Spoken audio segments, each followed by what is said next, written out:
In this question, we've been asked to find the equation of the median through R. So remember, median just means midpoint. So it's the equation of the line starting at R, meeting the opposite side of the triangle at the midpoint. So the midpoint of P to Q. But because we're trying to find the equation of a line, ultimately we're going to be using the y minus b equals mx minus a formula. That's always what we use to find the equation of a line, regardless of what type of line it is. It's a median line in this case. So there's two criteria for using this formula. You need the gradient, m, and you need a point on the line. So this is really what we're trying to track down. So we've already got a point on the line. We've got point R, so we can kind of check that off. So the only thing that we don't have at the moment is the gradient. And the gradient usually comes down to the definition of the line, like altitude or median or perpendicular bisector or something like that. So we're dealing with median, so we can use that definition to find that median point, that midpoint. It's a midpoint of P to Q. So let's just maybe write that down. So we're going to try and track down that midpoint of P to Q. So there is a midpoint formula which you can plug into, which basically just tells you to add together your two x coordinates and then divide by 2. Sometimes you can just look at the numbers and tell the midpoint. For example, the y coordinate there is going to be the middle of 0 and 4, which is obviously just 2. Or just add the numbers together and divide by 2, which is essentially the midpoint formula. So maybe starting with that y coordinate, so 0 plus 4 is 4, divided by 2 is 2. Adding the x's together, minus 2 plus 4 is positive 2. Divide that by 2 to get 1. So the midpoint, the median point is 1, 2. So on our line now, we've got point R and we've got this midpoint. We can use these 2 points to make the gradient, and that's what we need to be able to use our formula for the straight line. So just using the normal gradient formula, so just to quickly remind you, that's y2 minus y1 over x2 minus x1, or you might think of that as the vertical difference divided by the horizontal distance. So difference, so let's do 6 minus 2. Just remember to be consistent with these. Starting with this point, then it would need to be 3 minus 1. And just checking your diagram as well to make sure that your gradient goes in a direction which matches up with the actual number you get. So we've got 6 minus 2 is 4, 3 minus 1 is 2, 4 divided by 2 is 2. And just checking the diagram, which I've got over there, that gradient does look to be around positive 2, so that's perfect, that fits in. So we've got our gradient, we've got our point on the line. Remember, the point is point R, or this point. You could use either, it doesn't matter, they're both on the line. Let's actually maybe use this point just because the numbers are a little bit lower. So we're going to get y minus b, this is our b, so y minus 2. Doesn't matter which point you use in your line, you'll get the same answer, equals m, the gradient, x minus the a value, which is 1. And I would actually encourage you to try both points just to make sure you get the same final answer. So this becomes y minus 2, just multiplying out the brackets, 2x minus 2. Moving the 2 over, the minus 2 over, that's going to become 2x minus 2 plus 2, which is 0, so that is just the final form. In this particular question, there's no xy axis to check that, so this would tell us that the number on the end, the c value, the y-intercept is 0. If we had an xy axis, then we could just read that off. So that's why they've not put it onto this question, because otherwise you wouldn't need to do this. You would just know straight away that the y-intercept was 0, and the answer would just be y equals 2x. But that is the line we're looking for, y equals 2x. In this question, we've been given the function g of x, and we're asked to find the inverse g to the minus 1 of x. First of all, be careful to interpret that correctly. That is the inverse, not the derivative. So remember, the notations look a little similar. So it wouldn't be the first time that I've seen a student misinterpret. So g to the minus 1 of x is the inverse. G dash or g prime of x is the derivative. Okay, so we're trying to find this guy here, the inverse. So just a pretty standard process for this one. Changing your function notation, so g of x in this case, to a variable like y, usually y, so making this y equals 1/5 x minus 4.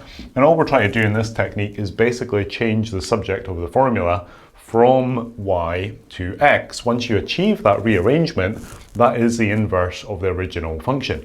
So we're only swapping this out so that we can do some algebra, because we tend to not use function notation in algebra. It's just not how we do it. So that's why we're swapping this out. Okay, so try to change the subject on this. various ways you could go about this, but first of all, let's try and get rid of the fraction. You always want to get rid of fractions if you can, so multiplying everything by 5. So this becomes a 5y on the left-hand side. 1/5 times 5 is just 1, so that just becomes 1x, and remember to multiply the 4 by 5 as well to get 20. So I'm going to swap this around to make it x minus 20 on the left equals 5y. So I've literally just flipped the equation around because x is the subject letter. That's what we're trying to make the subject. So we generally want that on the left-hand side. And then we just need to add the 20 to both sides. So we're going to end up with x equals 5y plus 20.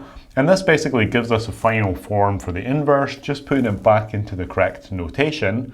So we're going to get g to the minus 1 of x, and the 5y plus 20 we just update to make it 5x plus 20. And there should always be some kind of correlation between the inverse, the form of the inverse, and the original function. Sometimes it's a very direct correlation, but for example here, you can see we've got a 1/5, which is dividing by 5, and here we've got a 5x, which is multiplying by 5. So you can see that they're opposites. The inverse, remember, is the opposite, does the opposite of the original function, so it should look like the opposite, and that's often a good check. So anyway, that is the answer for that question. In this question, we've been given this function, h of x, a trigonometric function, and we're asked to find its derivative, h dash x, and then evaluate that at pi by 6. So kind of a two-step process, taking the derivative first and then evaluating it at the number. So this type of function is on the formula sheet, so you don't necessarily need to memorize the derivative for these. So cosine differentiates to negative sine, and the 2 basically multiplies in front because it's a version of the chain rule. But you can just basically copy that off the formula sheet. So h dash x, the 2 multiplies in front to the 3 to give us a 6. Cosine turns to negative sine, so it's going to end up being negative 6 sine. And this term here never changes, so we still leave that as a 2x. So that's already our derivative. Now we just need to evaluate it at the point. So that part's fairly easy because you're basically just copying it from the formula sheet. So we're going to sub in the point or the number we're interested in, which is pi by 6. So obviously this is in radians, and it means that we're going to start, this question is starting to wander into trigonometry rather than really now anything to do with differentiation. So just start by plugging in your number, just to keep the working nice and logical. So negative 6 sine, and this is going to be 2 times x, 2 times this value, so it's going to be 2 pi by 6.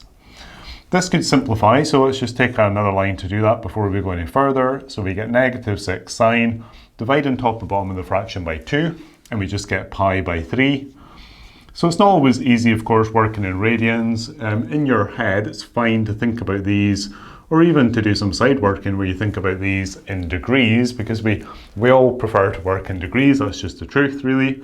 So pi by 3, 180 divided by 3 is 60 degrees in degrees. So you don't necessarily need to sub that in there. You can. Some students do like to put the 60 degrees in there. That's not necessarily what you need to do, but you definitely need to know that it's 60 degrees unless you just think in radians, which maybe you do. That'll be awesome if you do. So we're trying to now evaluate sine of 60 degrees. That's one of the trigonometric exact values, which you should just really know off the top of your head, ideally. So the sine of 60 degrees is root 3 over 2. So this becomes negative 6 times root 3 over 2. If you don't know the root 3 over 2 off the top of your head, you should then hopefully know, alternatively, the triangles that generate those values. So right angle triangle with a hypotenuse of 2 and a side length of 1 and root 3. And you can draw this triangle in different orientations. People like to draw it in different ways. But that's basically 30 degrees in there. So the shallowest angle corresponding to the shortest side. The hypotenuse is the longest side with the biggest number, 2. 2 is the biggest number. Root 3 is like 1 point something. It's between 1 and 2.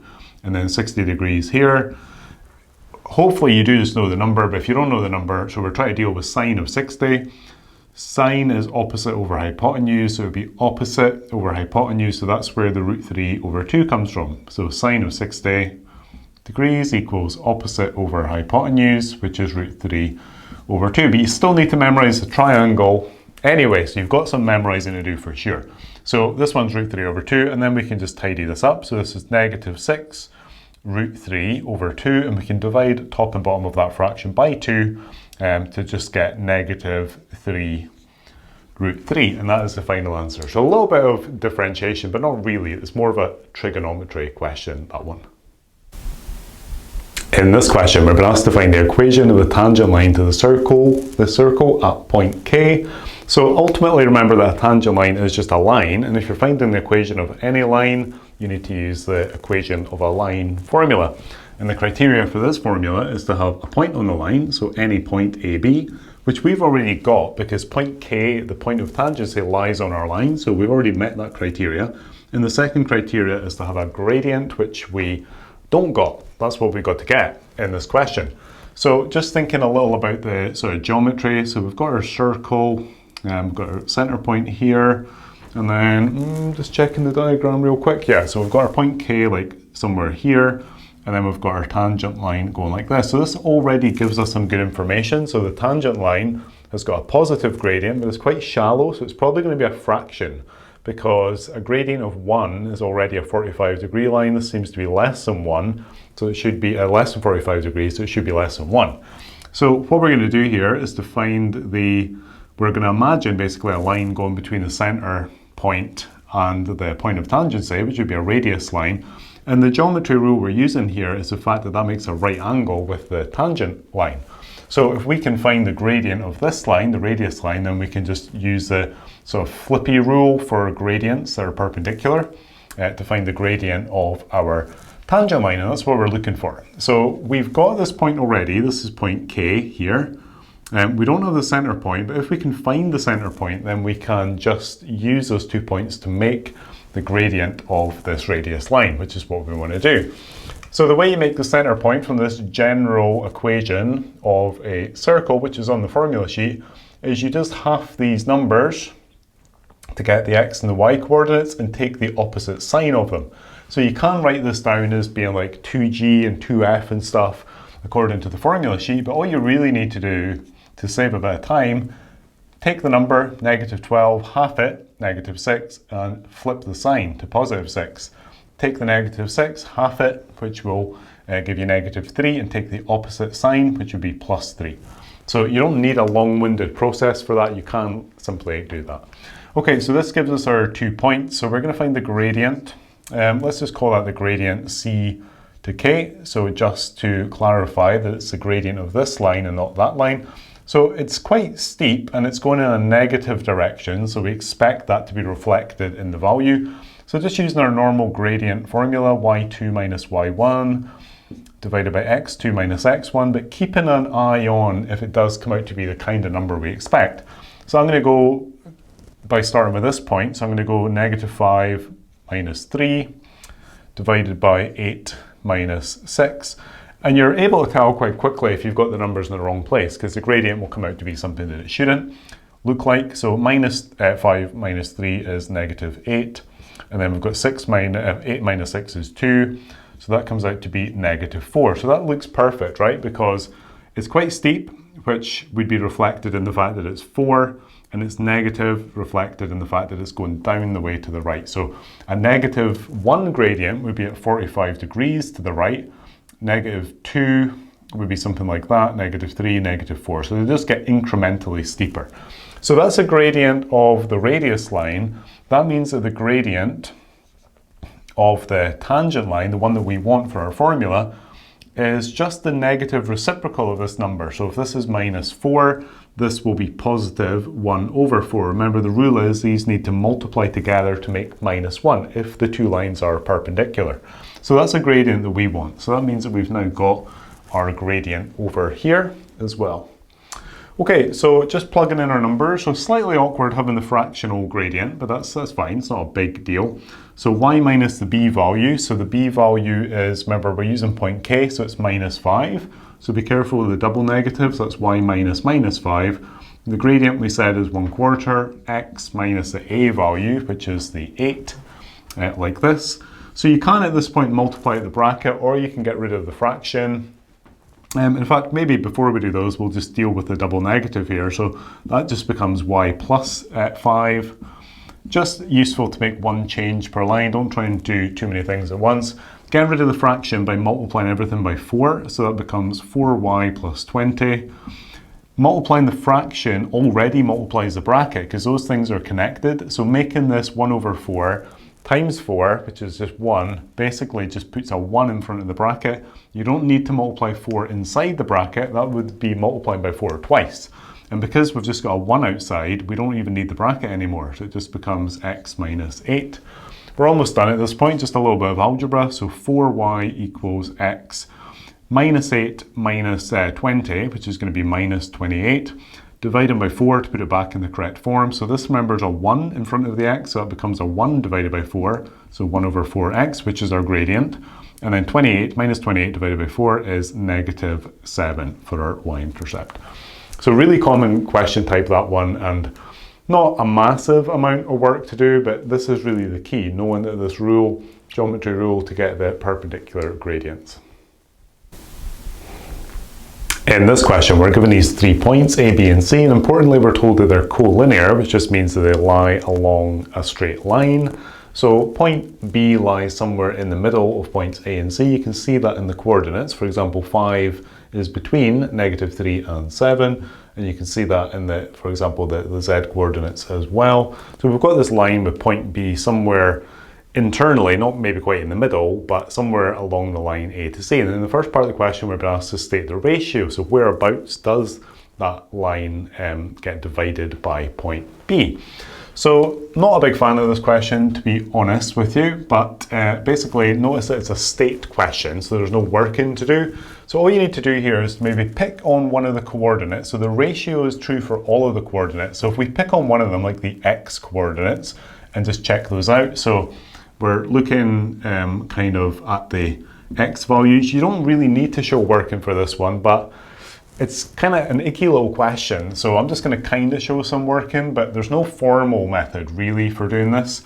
So if you notice that we're starting here at negative 3 in the x direction, and then we're going to 5, which belongs to point B, and then to 7, which belongs to point C. So I've just spaced those out kind of equidistant. So this is at point A, this here is at point B, and this is at point C, and we're trying to figure out the ratio. So if you notice here that the kind of jump, if you like, between point A and point B in terms of its x coordinates, so this sort of jump here is a jump of 8, right? Negative 3 to 5.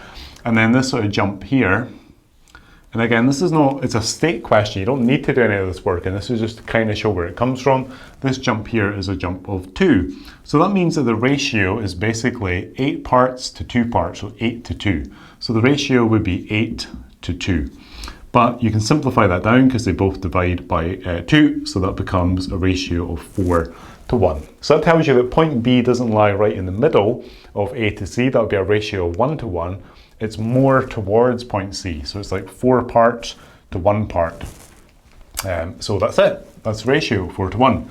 And then in part B, we're being asked to use that ratio to find the value of t. So the important thing, like I said earlier, that ratio applies to both the x and the y, well, and the z coordinates. So you can apply that ratio not only to the x's that we use to get the ratio, but also to the y's and also to the z's. So taking a similar approach, if we set up our sort of A, B, and C again, and again, this is not, it's a state question again, so this is not formally the way to do it. I'm just kind of showing you the thought process.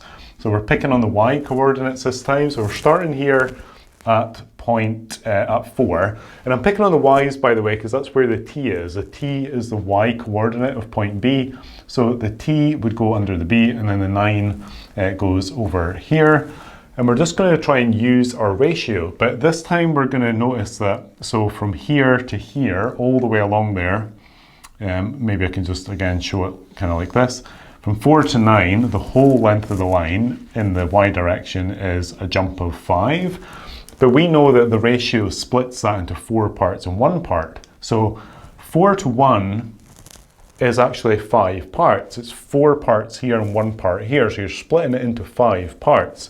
So it would be like 1, 2, 3, 4, 5 to total up for that entire length of 5. But because we know that point B lies 4 of those 5 parts along that journey, if you like, then this 5 here, we're going to take 4/5 of that. So it's 4/5 of 5.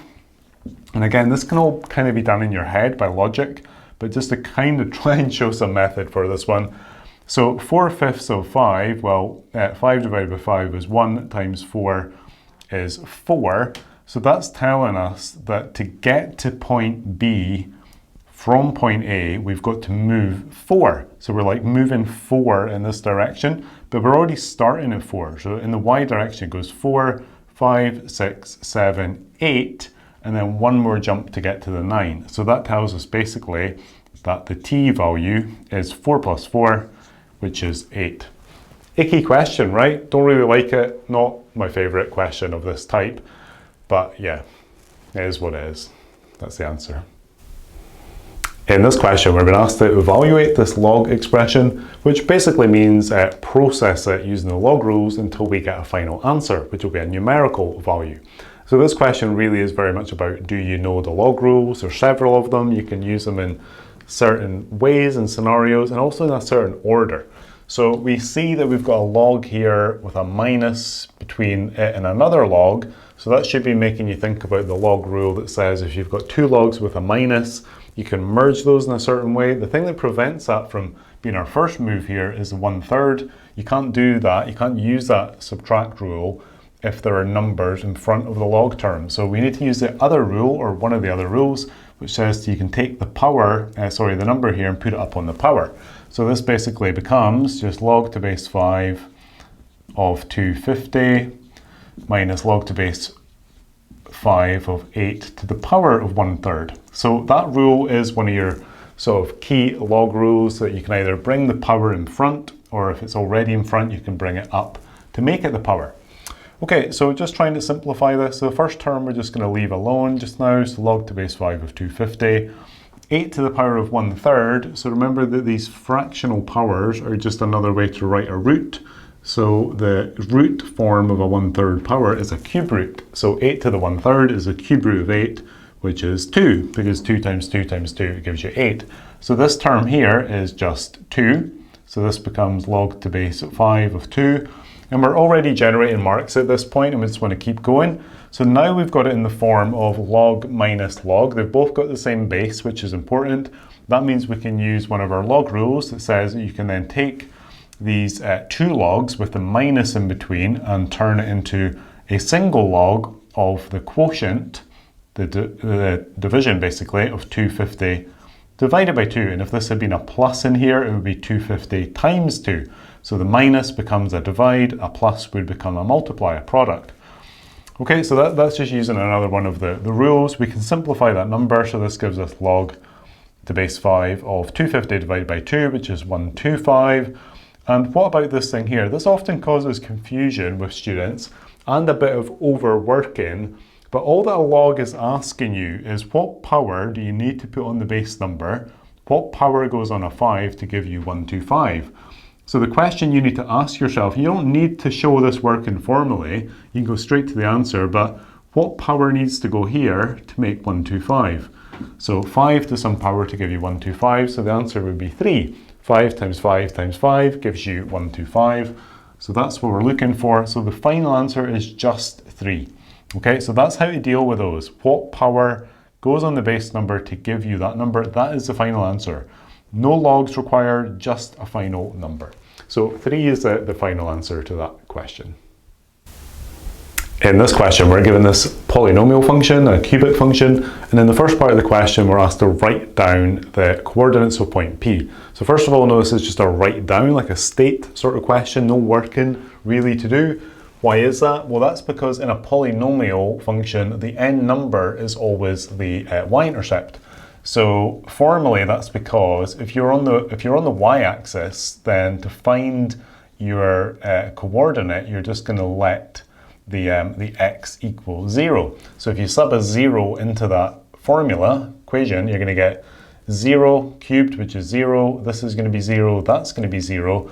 And you're just going to get basically 0 minus 0 plus 0 plus 5, which just knocks out all of the terms that have got an x in it apart from the final constant term, it doesn't have an x to give you 5.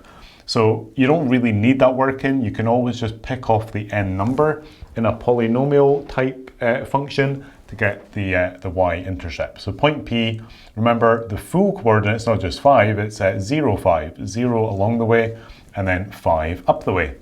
And then in part B of the question, we're being asked to find the equation of the tangent line at point P.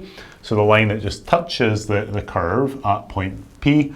So because a tangent line is a line, then ultimately we're going to be using the y minus b equals mx minus a formula to make the equation of that line. That's always a formula we use, regardless of the context of the question. So a straight line is always made by that formula. So we need two things to use that formula. We need a point on the line, any point on the line will do, and we need the gradient of the line. So the point P lies on the line, it lies on the curve and the line, it's a point of tangency, so that's going to provide our point. So really the challenge then is to find the gradient. So we don't have a second point on the line to make the gradient using the y2 minus y1 formula, so we need some other method, and that's what this question, or this part of the question, is really about. Because we can make gradients by using the derivative. So the derivative of this function will give us what you might want to call the gradient function. It gives you the gradient at any point around the curve. So let's go ahead and take our derivative, so dy dx in this case. Remember, just use whatever notation is appropriate for the question. So differentiating the x cubed gives us a 3x squared. We're just using the power rule here. Differentiating the negative 3x squared gives us a negative 6x. The 2x differentiates to 2, and the 5 differentiates to 0. So we don't need the 5. So this is not a number, which is what we're looking for. The gradient, remember, is just a numerical value. This is what you might want to call the gradient function, or the gradient formula. So the derivative is essentially the gradient function. So what does that mean? Well, it means that it gives you the gradient at any point around the curve. Any point that you're interested in. We're only interested in the gradient at one point, which is point P. And we already know the coordinates of point P, which is 0, 5. So we can just sub in our x coordinate to the gradient function to get the gradient at point P. So that means that our gradient, our m value, is just going to be, well, let me just write it in. It's going to be 3 times 0 squared minus 6 times 0 plus 2. And that 0 is because 0 is the x coordinate of point P. So once you've got your derivative, your gradient function, just sub in the point you're interested in, and that will give you the gradient at that point. So this evaluates to 0, 0, 2, so just 2. Okay, so that's how we get our gradient. So super common question, using the derivative to make a gradient for this tangent line scenario. So we can just go ahead and plug into our formula now. So we get y minus the b value, which is 5, equals m, which is 2, x minus the a value, which is 0, and that is just going to become y minus 5 equals just 2x, or just y equals 2x plus 5. You don't actually necessarily need that formula in this case, because we already knew that 0, 5 was the y-intercept, and remember this number is always the y-intercept, so we could have cheated that and just gone straight to y equals 2x plus 5, but most questions will require the use of that formula, so we've just done it the more formal method there. Okay, the final part of the question is asking us to determine or to find the coordinates of Q, which is just the point where this line and this curve meet again. So they meet at 2 points, P and Q. We've already got point P. We're going to try and find point Q. This is a polynomial technique to find where functions' graphs intersect. Regardless of the type of function, it could be straight lines or parabolas or anything. In this case, it's a straight line and a cubic function. We just set them equal to each other. So we're just going to set them equal. Try to decide where to put this. I think I'll go back over here to get some space. So you're literally just going to set this function equal to this function. So we're going to go x cubed minus 3x squared. So really common technique, this one, and just try and memorize it, setting functions equal to each other to find their points of intersection. So if we solve this equation now, that will give us the point of intersection. In fact, it'll be 2 points. It'll be point P, which we've already got, and then also point Q. You can't avoid finding all of the points of intersection, even though we're only interested in one of them, point Q. So if we subtract 2x minus 5 from both sides, then that will basically wipe out this term. So you're going to end up with x cubed minus 3x squared. You're going to have 2x minus 2x, which is 0. You're going to have 5 minus 5, which is 0. And that gives us this equal to 0, which is what we want to solve a polynomial equation. They've always got to be set equal to 0. We then go ahead and factorize. So there's a common factor there of x squared. So x squared bracket x minus 3. Splitting this off into two little mini equations, we're going to get x squared equals 0, given a solution of just x equals 0, which we already knew, that's point P. And then we've got the second little equation, x minus 3 equals 0, given an x solution of 3. And if you look at the diagram, point Q could have an x-coordinate of 3. We can't tell for sure, but it's in the right place, so that looks pretty good. Remember, you'll need the y-coordinate as well. Point Q lies on both the curve and the line, so you could use either this formula or that formula to substitute this number into to get the corresponding y-coordinate. Bit of a no-brainer. What do you prefer, this one or this one? I think we'll go for this one, right? So always looking for the easiest option. So we're substituting this value, and that's going to give us y equals 2 times 3 plus 5.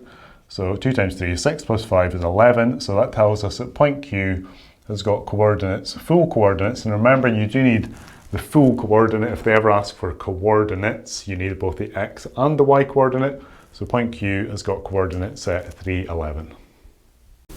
In this question, we've been asked to find the angle that this straight line makes with the positive direction of the x-axis. So let's start by just understanding what that means. So if you take an xy axis and we draw on a straight line, for example, this guy here, the angle that that line makes with the positive direction of the x-axis, which remember is going that way, negatively goes that way, is basically this angle in here, which we often call theta. The angle in here would be the angle that it makes with the negative direction of the x-axis. So that's just the first thing to understand what's going on in this question. Obviously, if you've got a straight line, the angle that it makes changes as the gradient changes. So the gradient, remember, is a measure of the steepness of the line, but there must be some correlation between that steepness of the line and the angle it makes with the x-axis. And those two are connected through a little formula which you need to know, which is that m, the gradient, is equal to the tan of the angle, which is theta in this case. But that angle in the formula has to be the angle made in the positive direction of the x-axis. So turning to our problem, we're going to use that little formula with our straight line, and we need to determine first of all the gradient and then turn the gradient into the angle.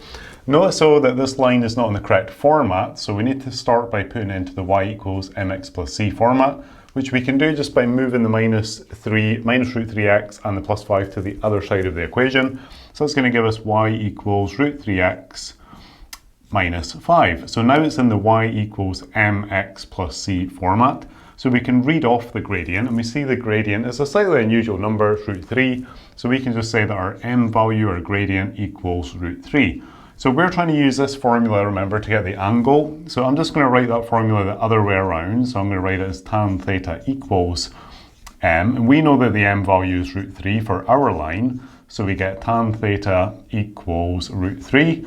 This is a non-calculator question, so if it was calculator, you could just do tan inverse of root 3 like this. You could just chuck it in the calculator and go tan inverse root 3, and that would give you the answer. That's essentially what we've got to do, but we've got to do it by exact values, and it is one of the values you should just know off the top of your head. So the angle theta in this case is 60 degrees. And that is just from trig exact values. If you're not sure about why that's the case, then maybe, hopefully you can remember the trig triangles where you've got a 2 and a 1 and a root 3 like this, and you've got 30 degrees here and 60 degrees here. You would still need to remember this triangle if you don't remember the value. So if you take tan from 60 degrees, if this is your reference angle, tan in SOHCAHTOA is opposite over adjacent, so the OA part, opposite over adjacent. So opposite over adjacent, tan of 60 would give you tan of 60 would give you opposite over adjacent, which is root 3 over 1, which is just root 3. So the angle we're looking for is 60. And that's the answer to that problem. In this question, we've been given these vectors and we've been given a diagram that they correspond to. And it's a classic vector pathway question, really. And we're given the vectors in endpoint notation. So AB means the vector starts at point A, ends at point B, but also in lowercase notation. So just the two different notations that vectors can be written using. And we're asked to find our way basically from one point to another in both parts of the question. So in the first part of the question, we're trying to find the vector BC.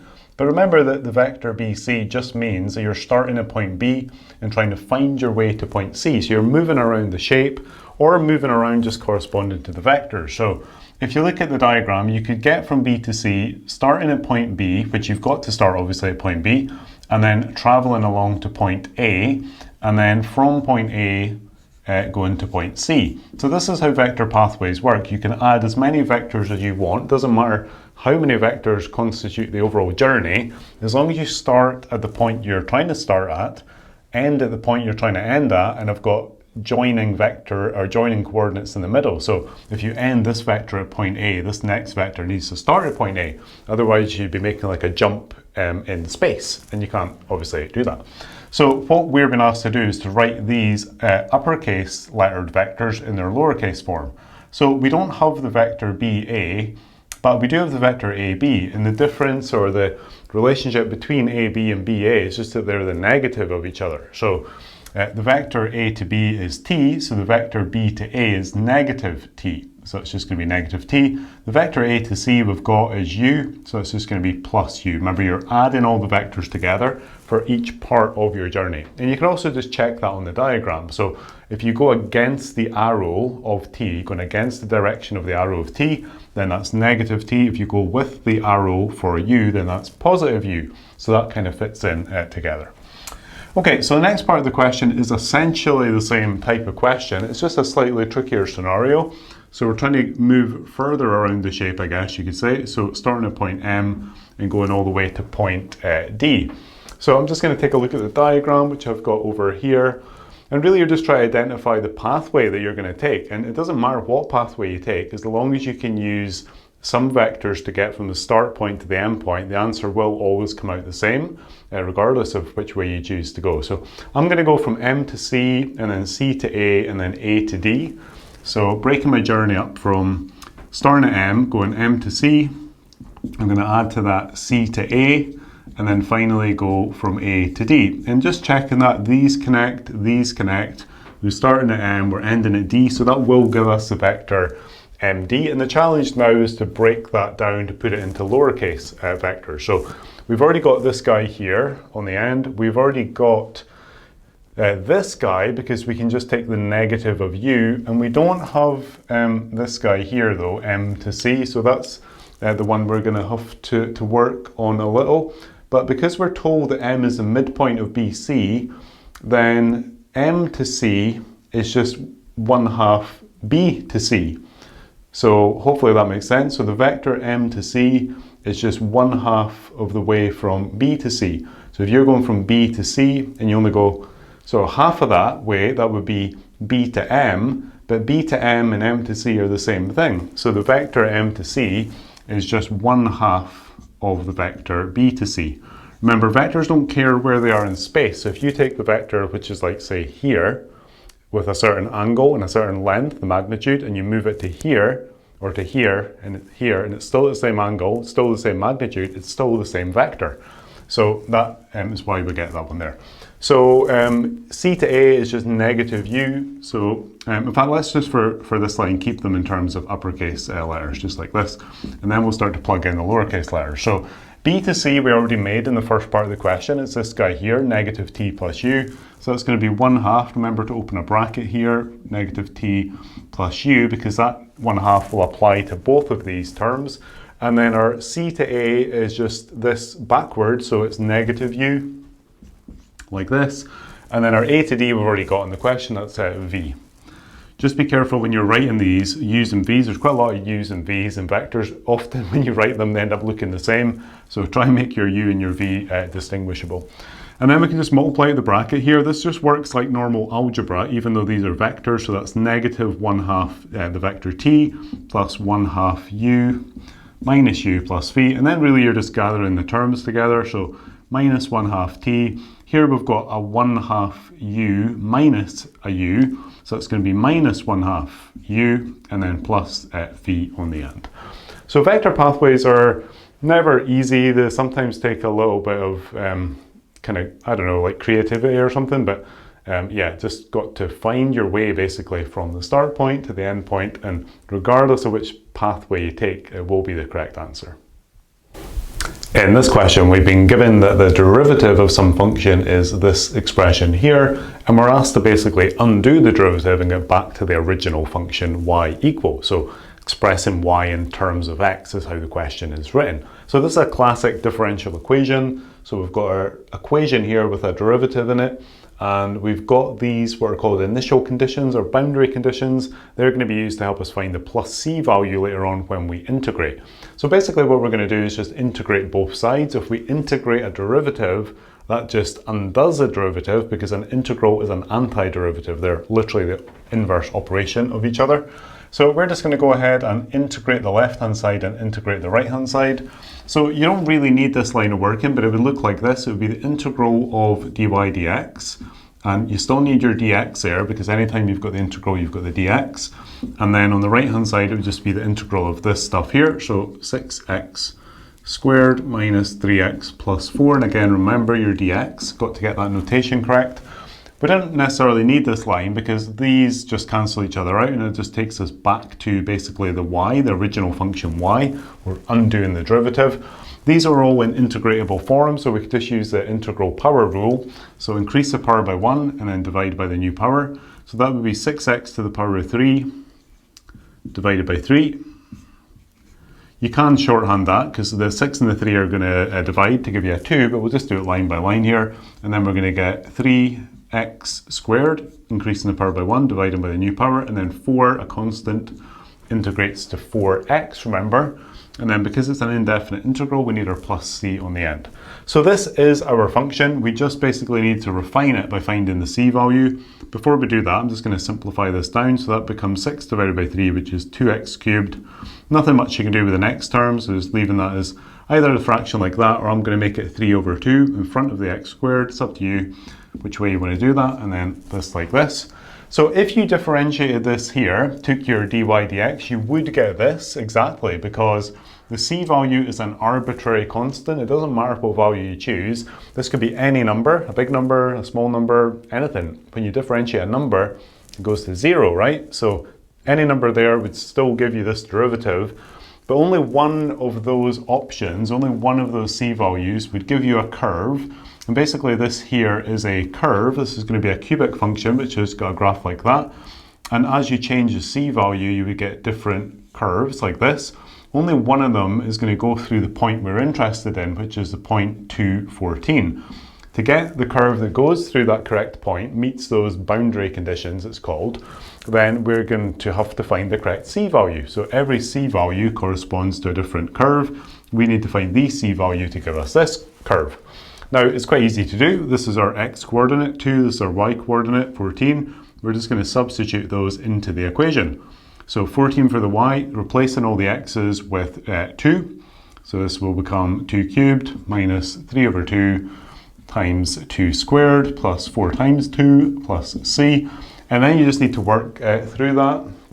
So I'm just going to shortcut that. Well, let's take one more line of working just to tidy it up a little. So 2 cubed is 8, times 2 is 16, 2 squared is 4, divided by 2 is 2, times 3 is 6, so that would be negative 6, plus 8, plus c. And you can just carry on in that fashion and solve the equation. It's just a basic linear equation. If you do that, it comes out to be, according to my notes, negative 4, so I'm going to cheat that one a wee bit.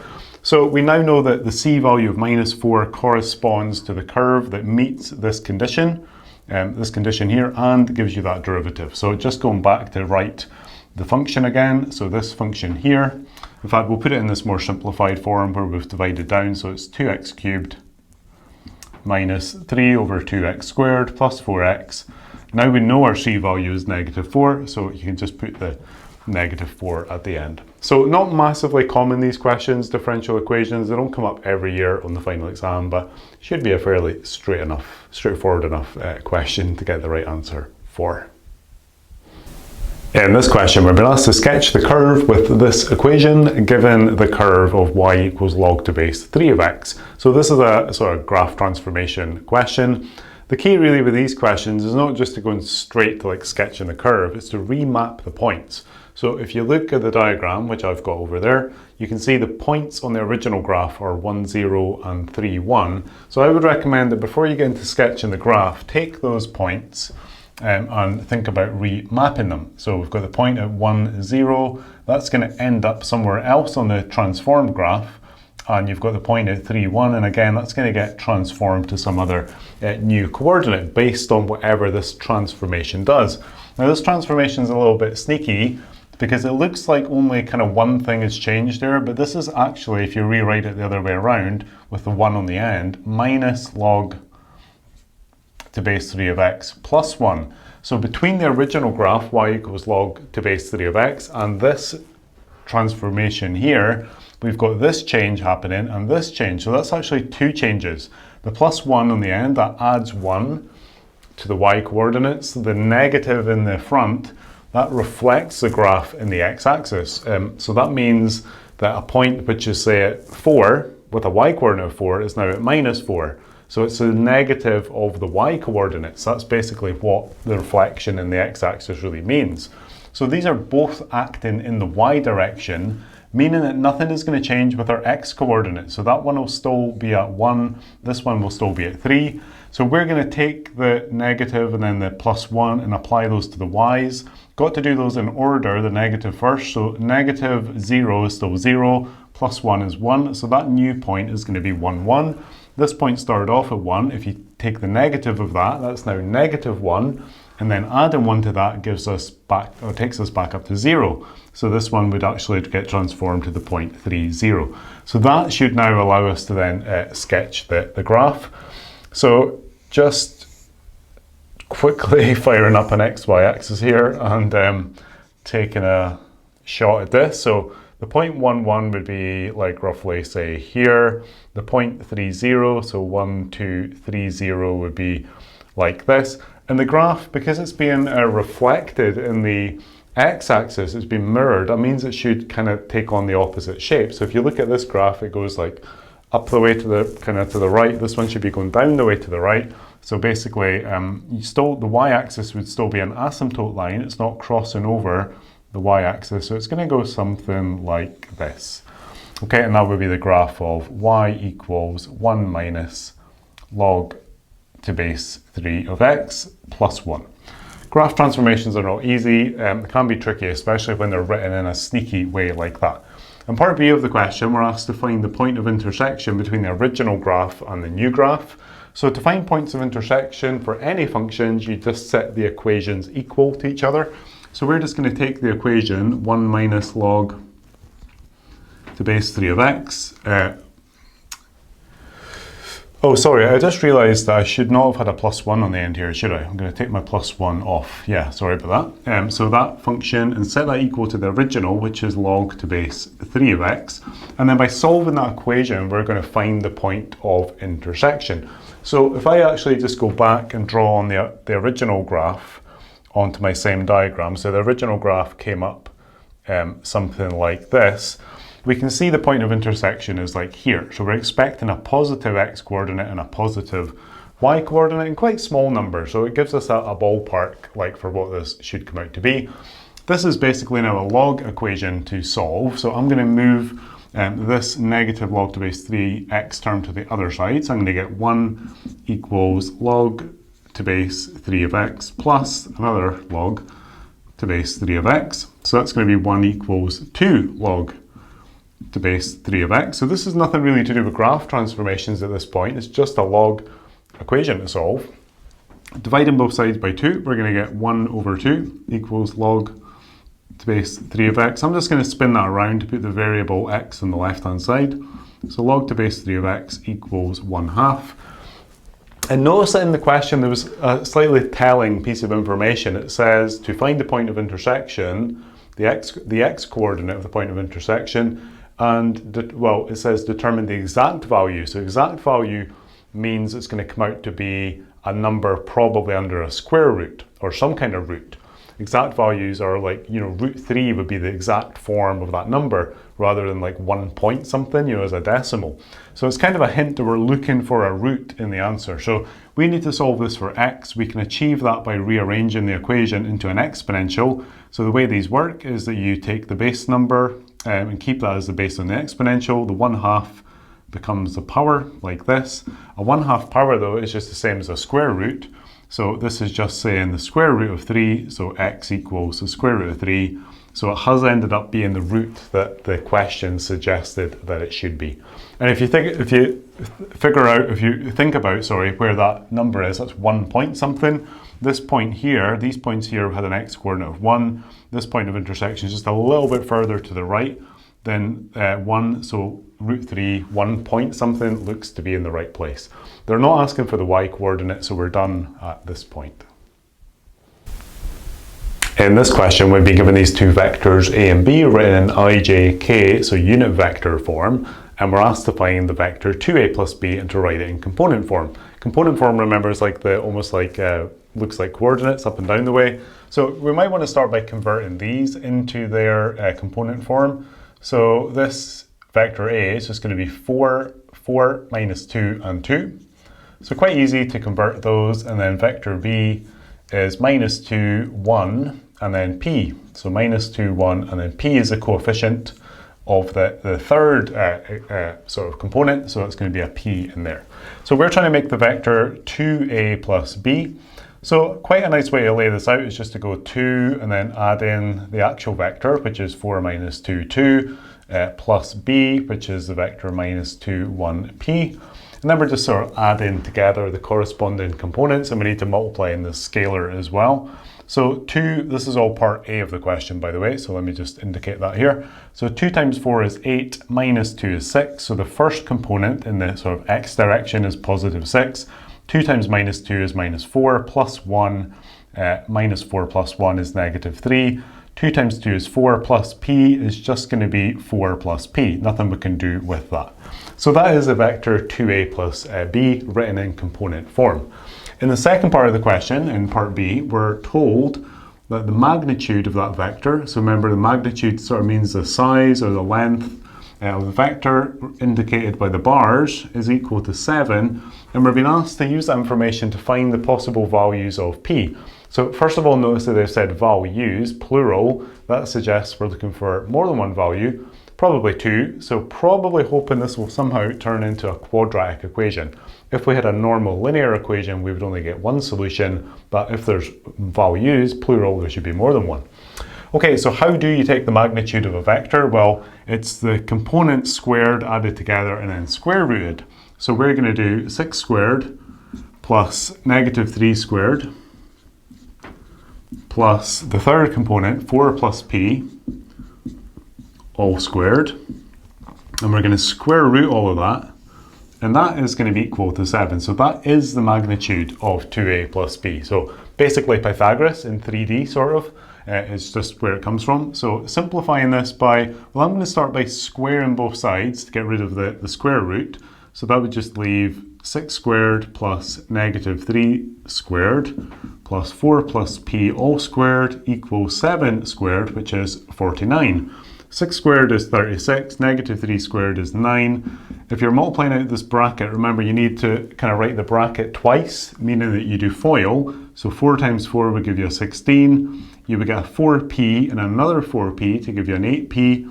And then you would get a p times a p to give you a p squared. If you're not sure where that comes from, remember it's just that 4 plus p all squared really means 4 plus p times 4 plus p. So you're doing FOIL, so you should get this sort of trinomial. Okay, so we want to form this into a quadratic equation, so I'm going to put my p squared term first, then we've got the 8p, and then basically just gathering together all the number terms on the left-hand side, and hoping it comes out to be some respectable number. And I think if you do that, you're going to get a plus 12 equals 0. Remember, quadratic equations have to be set equal to 0 before we go ahead and solve them. We're hoping at this point that this will factorise. Trinomials are slightly annoying, I know, but also good because if they factorise, it kind of tells us we've done it right. So hoping that we can put this into two brackets, and this will give us the values, plural, that we were looking for. So P here, a 6 and a 2 should do it. 6 times 2 gives you 12, 6 plus 2 gives you 8, and then just separating these into two little mini equations. So P plus 6 equals 0, P plus 2 equals 0, to give you solutions of P equals negative 6 and P equals negative 2. So those are the two P values that we were looking for. In this question, we've been told that sine x is equal to 2 over root 11, and that information is also on the diagram, the right angle triangle. So remember that sine in SOHCAHTOA is opposite over hypotenuse, so opposite the angle x over hypotenuse. In the first part of the question, we're being asked to make sine 2x and then cos 2x. So these are both double angles, so we're going to be using the double angle formulas from the formula sheet. So in the first case, we've got sine 2x. It's very tempting to make sine 2x by taking sine x and multiplying it by 2. That would be 2 sine x, not sine 2x. So that's a common mistake, so watch out for that one. Anytime you see a double angle, basically going straight to the double angle formulas on the formula sheet. So the double angle formula for sine 2x, there's only one of those, so it's 2 sine x cos x, like that. So to be able to take this forward, we need sine x and cos x. Sine x we've already got, cos x we don't have, but we can make it from the diagram using SOHCAHTOA and a bit of Pythagoras. So we're going to need, for cosine, adjacent over hypotenuse. This is adjacent here, which we don't have, and hypotenuse we do have. But we can find this missing side, so let's call that maybe a, by doing Pythagoras. So we're going to get a equals the square root of the long side squared minus the other short side. So root 11 squared, remember a root and a square just cancel, so that gives us just 11. And we've got 2 squared is 4, so minus 4, all of that under the square root. 11 minus 4 is 7, so that becomes root 7. So that tells us this side of our triangle is root 7. So we can then populate the rest of our sort of formula. So it's going to be 2 times sine x is 2 over root 11, like this. Cosine x, adjacent over hypotenuse, adjacent is root 7, hypotenuse is root 7, so it's going to be root 11, so it's going to be root 7 over root 11, like that. And just taking that forward, we can multiply let's start by multiplying the fractions together, and we'll leave the 2 in front. 2 times root 7 is just 2 root 7, not root 14, just 2 root 7. Root 11 times root 11, that is just 11. So if you times a root by itself, the roots just cancel, just 11. And then multiplying that fraction by 2, just multiplying the top by 2 to make it twice as big. So it's going to be 4 root 7 over 11. Okay, taking a similar approach to cosine 2x, but for the cosine double angle formulas, you've got 3 formulas to choose from. Doesn't matter which one you use, you'll get the same answer in any case. I'm going to go for the sort of middle one, the 2 cos squared x minus 1 version. We've already got cos x. Remember that cos squared x just means cos x all squared. This here was our cos x, root 7 over root 11.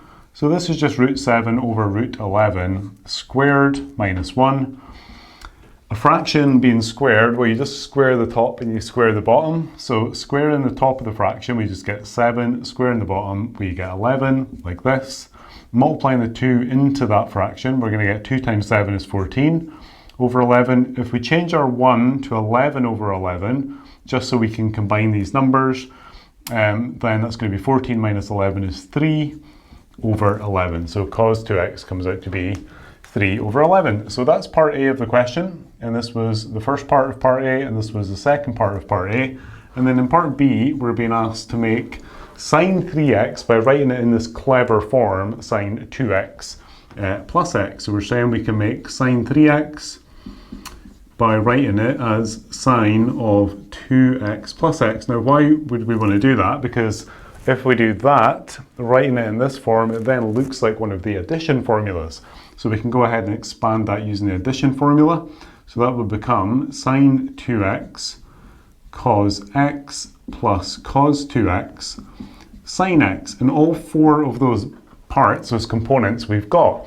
Sine 2x we already got from here, so that's going to be 4 root 7, just put that in a bracket, so 4 root 7 over 11. Cos x we made here as part of finding sine 2x, so that's root 7 over root 11. Cos 2x we made down here, that was just 3 over 11. And then sine x we made here, 2 over root 11. Okay, so just bringing these together, so root 7 times root 7 is just 7, times 4 is 28, so that becomes 28 over 11 root 11. This is 3 times 2, 6 over 11 root 11. They've got a common denominator, so we can just go ahead and add them together to give us 34 over 11 root 11. And that is the final answer for that one. In this question, we've been asked to evaluate this definite integral. So just looking at it, obviously it's quite an ugly looking thing. It's in a non-integratable form. So our first goal will be to put it into the integratable form and then start applying whatever rules we need to apply. So there's a few issues going on here. So we've got a cube root of something squared. A cube root, remember, is a 1/3 power, but if there's already a squared there, then that will become a 2/3 power. So we're not integrating at this point, we're not even close to integrating, we're just trying to sort the thing out, the integrand out, to put it in a form that's integratable. So dealing with these powers and roots, we're going to get 2x plus 9 to the power of 2 over 3. So that's closer to being integratable, but it's still not quite there because we could use, this is a term that looks like we could use the chain rule, but not if it's on the bottom of the fraction. So we need to then additionally use another indices rule to bring it to the top. If you bring that to the top, it's still the same inside of the bracket, and the power becomes minus 2 over 3. So remember, keep your integral sign and your dx at this point because we've not integrated yet. That's a common mistake. We've just used indices rule. So taking this forward, now we recognize this is in an integratable form to use the chain rule. So going straight to put in the answer, if you like, in the square bracket, keeping the round bracket the same, so 2x plus 9. We're going to be adding 1 to the power, so adding 1 to minus 2/3, thinking of that as 3 over 3, it becomes minus 2 over 3 plus 3 over 3, which is 1 over 3.